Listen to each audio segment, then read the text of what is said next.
ಸಾವು ರಾಣ ಆಯಿತು. ಈಗ ಇನ್ನೊಬ್ಬ ಪರಾರಿ ವೀರ ಮೆಹುಲ್ ಚೋಕ್ಸಿಯನ್ನ ಮೋದಿ ಸರ್ಕಾರ ಎಳ್ಕೊಂಡು ಬರಲಿದೆ. ಈ ಬೆಳವಣಿಗೆಯಿಂದ ಭಾರತದಲ್ಲಿ ವಂಚನೆ ಮಾಡಿ ದೇಶ ಬಿಟ್ಟು ಓಡಿ ಹೋಗಿರುವಂತಹ ಹಲವು ವೀರರಲ್ಲಿ ಆತಂಕ ಉಂಟಾಗಿದೆ.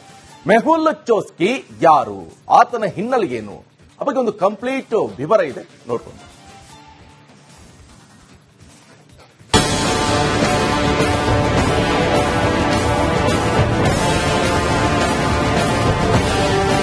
ಮೆಹುಲ್ ಚೋಕ್ಸಿ ವಜ್ರದ ವ್ಯಾಪಾರಿ ಹಾಗೂ ಪಂಜಾಬ್ ನ್ಯಾಷನಲ್ ಬ್ಯಾಂಕ್ಗೆ 13,850 ಕೋಟಿ ರೂಪಾಯಿ ವಂಚಿಸಿರುವ ಪ್ರಮುಖ ಆರೋಪಿ. ಪಂಜಾಬ್ ನ್ಯಾಷನಲ್ ಬ್ಯಾಂಕ್ಗೆ ವಂಚನೆ ಮಾಡಿ ಈತ ಪರಾರಿಯಾಗಿದ್ದ. ಆಂಟಿಗುವಾದಲ್ಲಿ ಅಡಗಿಕೊಂಡು ಅಲ್ಲಿಯ ಪೌರತ್ವ ಪಡೆದಿದ್ದ ಮೆಹುಲ್ ಚೋಕ್ಸಿ ಈಗ ಬೆಲ್ಜಿಯಂನಲ್ಲಿ ಲಾಕ್ ಆಗಿದ್ದಾನೆ. ಆತ ಬೆಲ್ಜಿಯಂನಿಂದ ಸ್ವಿಟ್ಜರ್ಲ್ಯಾಂಡ್ಗೆ ಪರಾರಿಯಾಗುವ ಪ್ಲಾನ್ನಲ್ಲಿದ್ದ. ಆದರೆ ಭಾರತದ ಅಧಿಕಾರಿಗಳು ಆತನನ್ನ ಬೆಲ್ಜಿಯಂನಲ್ಲೇ ಲಾಕ್ ಮಾಡಿಸುವಲ್ಲಿ ಸಕ್ಸಸ್ ಆಗಿವೆ. ಈತನ ಹಸ್ತಾಂತರಕ್ಕೆ ಭಾರತ ಮನವಿ ಮಾಡಿದ್ದು ಶೀಘ್ರ ಹಸ್ತಾಂತರವಾಗುವ ಸಾಧ್ಯತೆಗಳಿವೆ. ಚೋಕ್ಸಿಯನ್ನ ಬೆಲ್ಜಿಯಂನಿಂದ ಭಾರತಕ್ಕೆ ಹಸ್ತಾಂತರಿಸಲು ಪ್ರಯತ್ನ ನಡೆಯುತ್ತಿದೆ. ಭಾರತದಲ್ಲಿ ನಡೆದ ಬ್ಯಾಂಕ್ ಹಗರಣದಲ್ಲಿ ಚೋಕ್ಸಿ ಜೊತೆಗೆ ನೀರವ್ ಮೋದಿ ಕೂಡ ಸಹ ಆರೋಪಿಯಾಗಿದ್ದಾನೆ. ನೀರವ್ ಮೋದಿಯ ಪ್ರಸ್ತುತ ಲಂಡನ್ನಿಂದ ಗಡಿಪಾರಿಗೆ ಕಾಯುತ್ತಿದ್ದಾರೆ. ಮೆಹುಲ್ ಚೋಕ್ಸಿ ಯಾರು? ಮೆಹುಲ್ ಚೋಕ್ಸಿ ಯಾರೆಂದು ನೋಡೋದಾದ್ರೆ ಈತ ಮೂಲತಃ ಭಾರತೀಯ ಉದ್ಯಮಿ. ಮುಂಬೈನ ಗೀತಾಂಜಲಿ ಗ್ರೂಪ್ ಆಭರಣ ಕಂಪನಿಯ ಮಾಲೀಕ. ಭಾರತದಲ್ಲಿ ಗೀತಾಂಜಲಿ ಗ್ರೂಪ್ನ ಸುಮಾರು 4,000 ಮಳಿಗೆಗಳಿವೆ. ಈತನ ವಿರುದ್ಧ ಪಂಜಾಬ್ ನ್ಯಾಷನಲ್ ಬ್ಯಾಂಕ್ಗೆ 14,000 ಕೋಟಿ ವಂಚನೆಯ ಆರೋಪವಿದೆ. ಈ ಪ್ರಕರಣದಲ್ಲಿ ನೀರವ್ ಮೋದಿ ಕೂಡ ಆರೋಪಿಯಾಗಿದ್ದಾರೆ. ಚೋಕ್ಸಿಗೆ ಆಂಟಿಗುವಾ ಮತ್ತು ಬಾರ್ಬುಡಾ ಪೌರತ್ವ ಸಿಕ್ಕಿದೆ. ಸದ್ಯ ಚೋಕ್ಸಿ ವಿರುದ್ಧ ಭಾರತ 2 समझता हूं कि सीबीआई और ईडी पर बड़े अच्छे एविडेंसेस हैं. सीबीआई पर चीटिंग के केस है, प्रिवेंशन ऑफ करप्शन एक्ट का केस उन्होंने रजिस्टर किया है. दोनों के उनके पास अच्छे एविडेंसेस हैं. एंड एनफोर्समेंट डायरेक्टरेट के पास एविडेंस है कि किस तरह से इन्होंने जो बैंक से पैसे लिए हैं, कैसे उनको डाइवर्ट किया है, कैसे पर्सनल यूज के लिए ले गए हैं. ये सारे एविडेंसेस एनफोर्समेंट डायरेक्टरेट के पास हैं.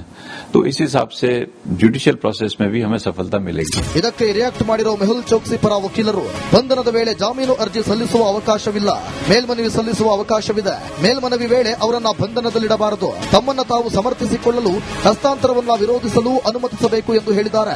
The arrest is a process. Whenever for any country there is an extradition request made by another country wherein they have a treaty, so first of all the person has to be arrested, then the person has to show that he's got a community ties, that there it is not called technically bail, it has to be an appeal. So it is not called bail there. So as a process of appeal, the request is made that my client should not be detained in prison. ಉಗ್ರ ರಾಣ ಬೆನ್ನಲ್ಲೇ ಮತ್ತೊಂದು ರಾಜತಾಂತ್ರಿಕ ಗೆಲುವು ಸಿಕ್ಕಿದೆ. ಮೆಹುಲ್ ಚೋಕ್ಸಿ ಆಯಿತು. ಇದೀಗ ಭಾರತಕ್ಕೆ ವಂಚಿಸಿ ಬೇರೆ ದೇಶದಲ್ಲಿ ಅವಿತು ಕೂತಿರುವ ವಿಜಯ್ ಮಲ್ಯ, ನೀರವ್ ಮೋದಿಯನ್ನು ಮೋದಿ ಸರ್ಕಾರ ಹೆಡೆಮುರಿ ಕಟ್ಟಿ ಭಾರತಕ್ಕೆ ತರುತ್ತಾ ಕಾದು ನೋಡಬೇಕಿದೆ. News desk, republic. ಸಾವು ರಾಣ ಆಯಿತು. ಈಗ ಇನ್ನೊಬ್ಬ ಪರಾರಿ ವೀರ ಮೆಹುಲ್ ಚೋಕ್ಸಿಯನ್ನ ಮೋದಿ ಸರ್ಕಾರ ಎಳ್ಕೊಂಡು ಬರಲಿದೆ. ಈ ಬೆಳವಣಿಗೆಯಿಂದ ಭಾರತದಲ್ಲಿ ವಂಚನೆ ಮಾಡಿ ದೇಶ ಬಿಟ್ಟು ಓಡಿ ಹೋಗಿರುವಂತಹ ಹಲವು ವೀರರಲ್ಲಿ ಆತಂಕ ಉಂಟಾಗಿದೆ. ಮೆಹುಲ್ ಚೋಕ್ಸಿ ಯಾರು, ಆತನ ಹಿನ್ನೆಲೆ ಏನು, ಆ ಬಗ್ಗೆ ಒಂದು ಕಂಪ್ಲೀಟ್ ವಿವರ ಇದೆ, ನೋಡ್ಕೊಂಡು.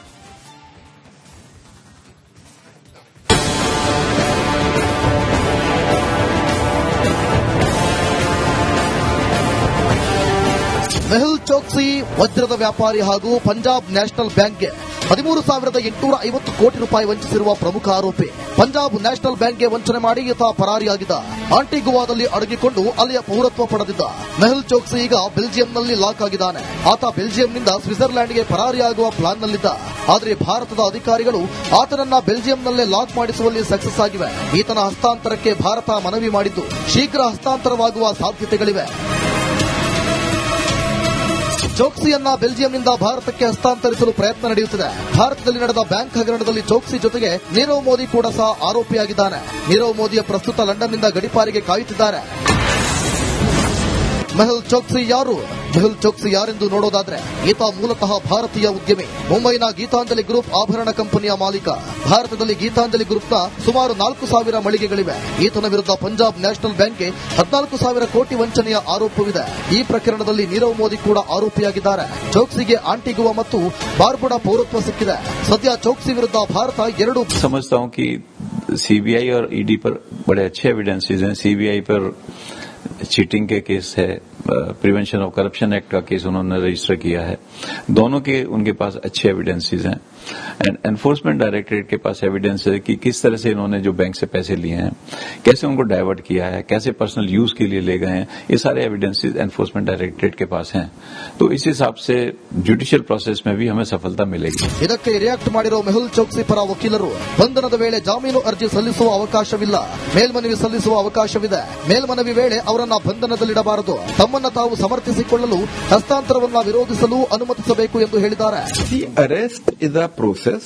Whenever for any country there is an extradition request made by another country wherein they have a treaty, so first of all the person has to be arrested, then the person has to show that he has got a community ties, that there it is not called technically bail, it has to be an appeal. So it is not called bail there. So as a process of appeal, the request is made that my client should not be detained in prison. ಉಗ್ರ ರಾಣಾ ಬೆನ್ನಲ್ಲೇ ಮತ್ತೊಂದು ರಾಜತಾಂತ್ರಿಕ ಗೆಲುವು ಸಿಕ್ಕಿದೆ. ಮೆಹುಲ್ ಚೋಕ್ಸಿ ಆಯಿತು, ಇದೀಗ ಭಾರತಕ್ಕೆ ವಂಚಿಸಿ ಬೇರೆ ದೇಶದಲ್ಲಿ ಅವಿತು ಕೂತಿರುವ ವಿಜಯ್ ಮಲ್ಯ, ನೀರವ್ ಮೋದಿಯನ್ನು ಮೋದಿ ಸರ್ಕಾರ ಹೆಡೆಮುರಿ ಕಟ್ಟಿ ಭಾರತಕ್ಕೆ ತರುತ್ತಾ ಕಾದು ನೋಡಬೇಕಿದೆ. ನ್ಯೂಸ್ ಡೆಸ್ಕ್ ರಿಪಬ್ಲಿಕ್ ಬಂಧನ ವಾರೆಂಟ್ ಜಾರಿ ಮಾಡಿದೆ.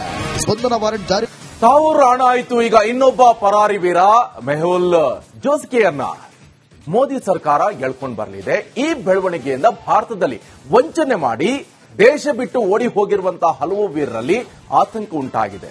ಮೆಹುಲ್ ಚೋಸ್ಕಿ ಯಾರು, ಆತನ ಹಿನ್ನೆಲೆ ಏನು, ಆ ಬಗ್ಗೆ ಒಂದು ಕಂಪ್ಲೀಟ್ ವಿವರ ಇದೆ, ನೋಡ್ಕೊಂಡು.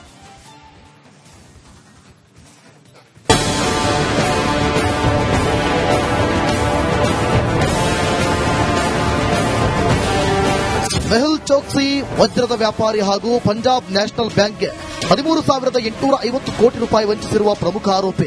ಪಂಜಾಬ್ ನ್ಯಾಷನಲ್ ಬ್ಯಾಂಕ್ಗೆ ವಂಚನೆ ಮಾಡಿ ಈತ ಪರಾರಿಯಾಗಿದ್ದ. ಆಂಟಿಗುವಾದಲ್ಲಿ ಅಡಗಿಕೊಂಡು ಅಲ್ಲಿಯ ಪೌರತ್ವ ಪಡೆದಿದ್ದ ಮೆಹುಲ್ ಚೋಕ್ಸಿ ಈಗ ಬೆಲ್ಜಿಯಂನಲ್ಲಿ ಲಾಕ್ ಆಗಿದ್ದಾನೆ. ಆತ ಬೆಲ್ಜಿಯಂನಿಂದ ಸ್ವಿಟ್ಜರ್ಲ್ಯಾಂಡ್ಗೆ ಪರಾರಿಯಾಗುವ ಪ್ಲಾನ್ನಲ್ಲಿದ್ದ. ಆದರೆ ಭಾರತದ ಅಧಿಕಾರಿಗಳು ಆತನನ್ನ ಬೆಲ್ಜಿಯಂನಲ್ಲೇ ಲಾಕ್ ಮಾಡಿಸುವಲ್ಲಿ ಸಕ್ಸಸ್ ಆಗಿವೆ. ಈತನ ಹಸ್ತಾಂತರಕ್ಕೆ ಭಾರತ ಮನವಿ ಮಾಡಿದ್ದು ಶೀಘ್ರ ಹಸ್ತಾಂತರವಾಗುವ ಸಾಧ್ಯತೆಗಳಿವೆ. ಚೋಕ್ಸಿಯನ್ನ ಬೆಲ್ಜಿಯಂನಿಂದ ಭಾರತಕ್ಕೆ ಹಸ್ತಾಂತರಿಸಲು ಪ್ರಯತ್ನ ನಡೆಯುತ್ತಿದೆ. ಭಾರತದಲ್ಲಿ ನಡೆದ ಬ್ಯಾಂಕ್ ಹಗರಣದಲ್ಲಿ ಚೋಕ್ಸಿ ಜೊತೆಗೆ ನೀರವ್ ಮೋದಿ ಕೂಡ ಸಹ ಆರೋಪಿಯಾಗಿದ್ದಾನೆ. ನೀರವ್ ಮೋದಿಯ ಪ್ರಸ್ತುತ ಲಂಡನ್ನಿಂದ ಗಡಿಪಾರಿಗೆ ಕಾಯುತ್ತಿದ್ದಾರೆ. ಮೆಹುಲ್ ಚೋಕ್ಸಿ ಯಾರು? ಮೆಹುಲ್ ಚೋಕ್ಸಿ ಯಾರೆಂದು ನೋಡೋದಾದ್ರೆ, ಈತ ಮೂಲತಃ ಭಾರತೀಯ ಉದ್ಯಮಿ. ಮುಂಬೈನ ಗೀತಾಂಜಲಿ ಗ್ರೂಪ್ ಆಭರಣ ಕಂಪನಿಯ ಮಾಲೀಕ. ಭಾರತದಲ್ಲಿ ಗೀತಾಂಜಲಿ ಗ್ರೂಪ್ನ ಸುಮಾರು 4,000 ಮಳಿಗೆಗಳಿವೆ. ಈತನ ವಿರುದ್ಧ ಪಂಜಾಬ್ ನ್ಯಾಷನಲ್ ಬ್ಯಾಂಕ್ಗೆ 14,000 ಕೋಟಿ ವಂಚನೆಯ ಆರೋಪವಿದೆ. ಈ ಪ್ರಕರಣದಲ್ಲಿ ನೀರವ್ ಮೋದಿ ಕೂಡ ಆರೋಪಿಯಾಗಿದ್ದಾರೆ. ಚೋಕ್ಸಿಗೆ ಆಂಟಿಗುವಾ ಮತ್ತು ಬಾರ್ಬುಡಾ ಪೌರತ್ವ ಸಿಕ್ಕಿದೆ. ಸದ್ಯ ಚೋಕ್ಸಿ ವಿರುದ್ಧ ಭಾರತ 2 समझता हूं कि सीबीआई और ईडी पर बड़े अच्छे एविडेंसेस हैं। सीबीआई पर चीटिंग के केस है, प्रिवेंशन ऑफ करप्शन एक्ट का केस उन्होंने रजिस्टर किया है। दोनों के उनके पास अच्छे एविडेंसेस हैं एंड एनफोर्समेंट डायरेक्टरेट के पास एविडेंस है कि किस तरह से इन्होंने जो बैंक से पैसे लिए हैं, कैसे उनको डाइवर्ट किया है, कैसे पर्सनल यूज के लिए ले गए हैं, ये सारे एविडेंसेस एनफोर्समेंट डायरेक्टरेट के पास हैं। तो इस हिसाब से जुडिशियल प्रोसेस में भी हमें सफलता मिलेगी। ಇದಕ್ಕೆ ರಿಯಾಕ್ಟ್ ಮಾಡಿರೋ ಮೆಹುಲ್ ಚೋಕ್ಸಿ ಪರ ವಕೀಲರು ಬಂಧನದ ವೇಳೆ ಜಾಮೀನು ಅರ್ಜಿ ಸಲ್ಲಿಸುವ ಅವಕಾಶವಿಲ್ಲ, ಮೇಲ್ಮನವಿ ಸಲ್ಲಿಸುವ ಅವಕಾಶವಿದೆ. ಮೇಲ್ಮನವಿ ವೇಳೆ ಅವರನ್ನ ಬಂಧನದಲ್ಲಿಡಬಾರದು, ತಮ್ಮನ್ನ ತಾವು ಸಮರ್ಥಿಸಿಕೊಳ್ಳಲು ಹಸ್ತಾಂತರವನ್ನ ವಿರೋಧಿಸಲು ಅನುಮತಿಸಬೇಕು ಎಂದು ಹೇಳಿದ್ದಾರೆ. The arrest is a process. Whenever for any country there is an extradition request made by another country wherein they have a treaty, so first of all the person has to be arrested, then the person has to show that he has got a community ties, that there it is not called technically bail, it has to be an appeal. So it is not called bail there. So as a process of appeal, the request is made that my client should not be detained in prison. ಉಗ್ರ ರಾಣಾ ಬೆನ್ನಲ್ಲೇ ಮತ್ತೊಂದು ರಾಜತಾಂತ್ರಿಕ ಗೆಲುವು ಸಿಕ್ಕಿದೆ. ಮೆಹುಲ್ ಚೋಕ್ಸಿ ಆಯಿತು, ಇದೀಗ ಭಾರತಕ್ಕೆ ವಂಚಿಸಿ ಬೇರೆ ದೇಶದಲ್ಲಿ ಅವಿತು ಕೂತಿರುವ ವಿಜಯ್ ಮಲ್ಯ, ನೀರವ್ ಮೋದಿಯನ್ನು ಮೋದಿ ಸರ್ಕಾರ ಹೆಡೆಮುರಿ ಕಟ್ಟಿ ಭಾರತಕ್ಕೆ ತರುತ್ತಾ ಕಾದು ನೋಡಬೇಕಿದೆ. ನ್ಯೂಸ್ ಡೆಸ್ಕ್ ರಿಪಬ್ಲಿಕ್ ಬಂಧನ ವಾರೆಂಟ್ ಜಾರಿ ಮಾಡಿದೆ.